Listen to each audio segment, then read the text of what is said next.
Halo semua, di video kali ini kita akan mempelajari tentang penjabaran dan perumusan hukum Newton 1, 2, dan 3, dan juga kesetimbangan.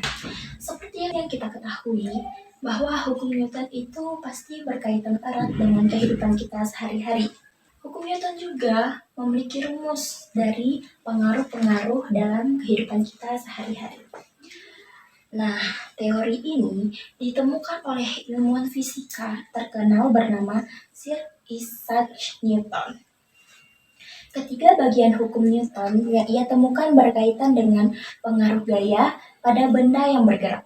Newton itu adalah hukum gerak yang menjadi hukum dasar dinamika dengan merumuskan gaya terhadap pengaruh gerak pada benda-benda tertentu. Rumusan ini kemudian dikenal dengan istilah hukum Newton. Atas jasa ilmuwan, istilah Newton ini menjadi dasar bagi kita untuk saling belajar, untuk mengetahui. Hukum Newton 1 ini juga disebut hukum inersia. Hukum Newton 1 atau hukum inersia adalah hukum yang dikenal juga dengan hukum kelembaman yang menjelaskan tentang keadaan benda jika tidak dipengaruhi oleh gaya. Benda akan tetap diam atau tanpa bergerak lurus jika tidak ada resultan gaya yang bekerja pada benda tersebut dan berbanding terbalik dengan massa berat benda itu sendiri. Contoh-contoh yang ditemukan dalam kehidupan kita sehari-hari terhadap hukum Newton 1 ini seperti kita sedang bermain ayunan. Nah, contohnya itu ayunan yang bergerak bolak-balik ternyata mempunyai prinsip kerja hukum Newton 1, di mana ayunan akan terus bergerak bolak-balik dengan kecepatan konstan sampai ada gaya luar yang mempengaruhi gerakannya. Yang kedua itu juga ada buku yang diam di atas meja. Buku yang ditaruh di atas meja akan diam dan tidak akan jatuh kecuali kita adanya gaya luar geraknya kita tidak sengaja menyenggol meja atau tiba-tiba bukunya terjatuh. Nah, itu salah satu contoh dari nada di kehidupan kita sehari. Nah, di sini itu ada disebut rumus hukum Newton. Tapi sebelum itu, pastinya kita mendengar dulu apa sih bunyi hukum Newton itu sebenarnya. Bunyi hukum Newton itu adalah sebuah benda akan tetap diam atau bergerak lurus beraturan jika tidak ada gaya eksternal yang bekerja padanya. Secara sistematis, hukum Newton itu dapat dirumuskan dengan sigma F sama dengan 0. Nah, seperti yang teman-teman lihat, contoh soal dari hukum Newton 1 ini ada contohnya yaitu balok mengalami gaya tarik F1 sama dengan 16 Newton, F2 sama dengan 4 Newton ke kanan, dan gaya F3 ke kiri. Berapa sih besar gaya tarik F3? Nah, jadi kita tinggal masukin rumusnya yang sudah kita ketahui tadi ya, sigma F sama dengan 0. Sigma F yaitu resultan gaya yang bekerja pada benda. Nah, tinggal kita masukin aja rumusnya. Kan kita tadi sudah mengetahui F1 dan F2-nya dan ditanyakan F3. Nah, jadi F1 ditambah F2 dikurang F3 sama dengan 0. Mengapa dikurang F3? Dan juga mengapa F1 kok ditambah dengan F2? Kenapa nggak dikurang? Nah, jadi kita tahu dari soalnya tadi, itu ada dibilang kalau F1 dan F2-nya itu ke kanan, sedangkan F3-nya ke kiri. Dari situ kita sudah melihat perbedaan keduanya. Kalau ke kanan berarti dia bertambah, kalau ke kiri berarti dia minus. Jadi kita masukkan F1 ditambah F2 dikurang F3 sama dengan 0. Jadi F1 ditambah F2 sama dengan F3. Nah, tinggal kita masukin F1-nya 16, F2-nya 4. Jadi 16 ditambah 4 sama dengan F3. Jadi 16 tambah 4 itu sama dengan 20. Jadi F3-nya sama dengan 20 Newton. Nah, jadi diketahui besar gaya tarik dari F3 itu adalah 20 Newton. Hukum Newton 2 yaitu hukum gerak. Hukum Newton atau hukum gerak yaitu menjelaskan hubungan antara gerak, massa, dan percepatan suatu benda. Hukum ini menyatakan bahwa percepatan suatu benda berbanding lurus dengan gaya total yang bekerja pada benda tersebut dan berbanding terbalik dengan masanya. Dengan kata lain, semakin besar gaya yang diberikan, maka semakin besar percepatan yang dialami benda, dan semakin besar massa benda, semakin kecil percepatan yang dialaminya. Hukum ini juga menegaskan bahwa benda memiliki kelembapan atau kemampuan untuk menolak perubahan gerak yang diwakili oleh massanya. Semakin besar massa suatu benda, semakin besar juga kelembapan yang dimilikinya, sehingga membutuhkan gaya yang lebih besar untuk mengubah gerakannya. Nah, contoh dari hukum Newton 2 dalam kehidupan kita sehari-hari, saat mengendarai sepeda, untuk mempercepat sepeda, pasti kita perlu mengayuh atau menggerakkan kaki kita agar kita laju, ya kan? Kedua itu ada saat mengangkat beban. Nah, itu juga percepatan mengangkat beban akan bergantung pada gaya yang diberikan dan massa beban. Nah, bunyi dari hukum Newton 2 itu ada percepatan suatu benda berbanding lurus dengan gaya resultan yang bekerja pada benda dan berbanding terbalik dengan massanya. Diketahui jika gaya resultan yang bekerja pada suatu benda sama dengan massa benda dikalikan percepatan benda. Nah, rumusnya itu ada F sama dengan M dikali A, di mana F adalah gaya atau Newton, dan M adalah massa kilogram, dan A adalah percepatan atau meter per detik kuadrat. Contoh soalnya yaitu, jika suatu benda bermassa 25 gram diberi gaya sebesar 10 Newton, maka berapakah percepatannya? Ketahui gayanya tadi sebesar 10 Newton. Nah, jadi F sama dengan 10 Newton. M sama dengan 250 gram.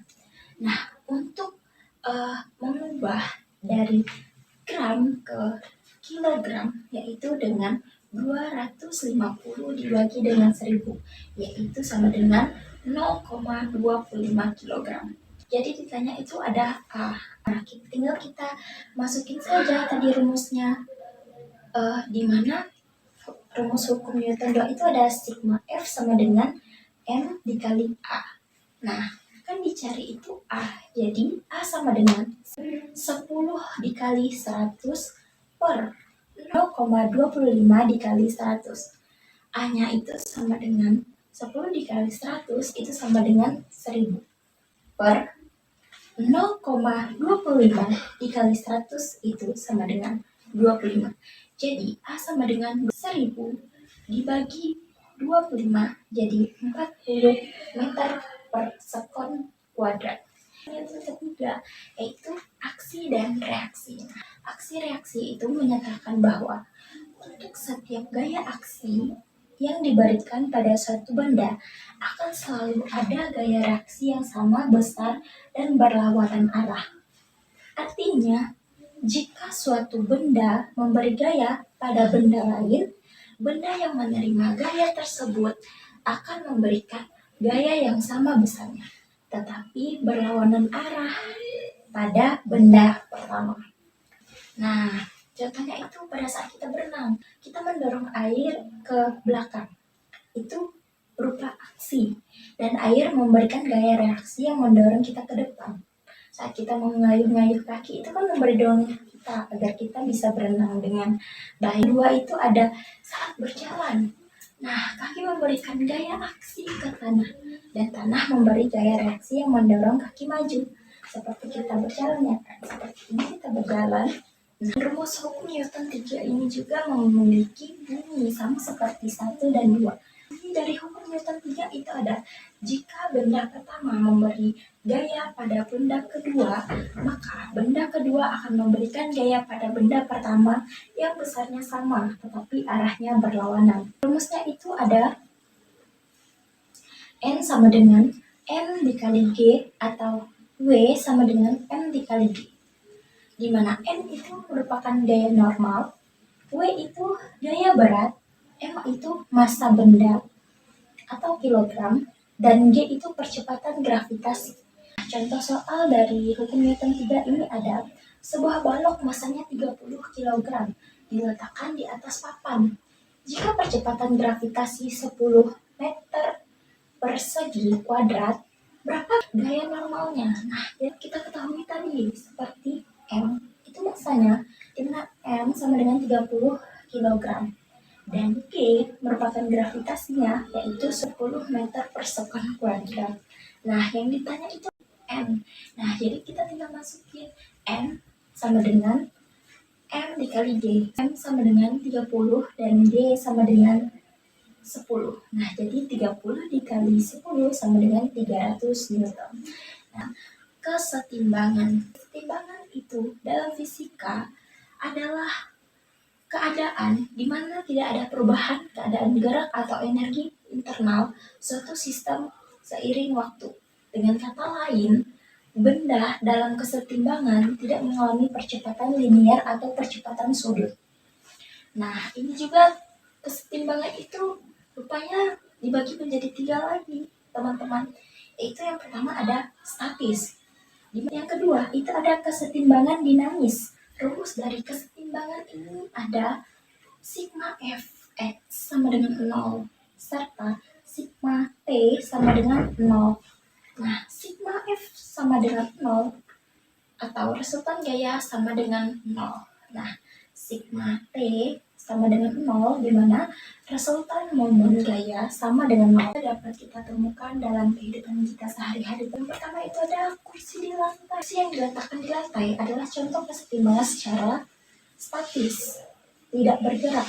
Gaya gravitasi yang menarik kursi ke bawah diimbangi oleh gaya normal dari lantai yang mendorong kursi ke atas sehingga kursi tidak bergerak. Yang kedua itu juga ada ayunan yang diam.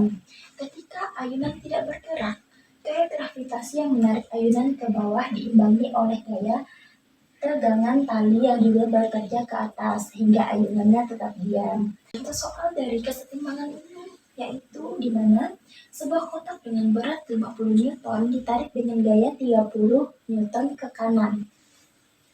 Gaya gesek yang bekerja pada kotak adalah 20 Newton. Tentukan gaya resultan yang bekerja pada kotak dan apakah kotak tersebut dalam keadaan seimbang. Nah, pembahasannya ini yang pertama kita menentukan gaya resultannya, di mana gaya resultan adalah jumlah gaya yang bekerja pada suatu benda.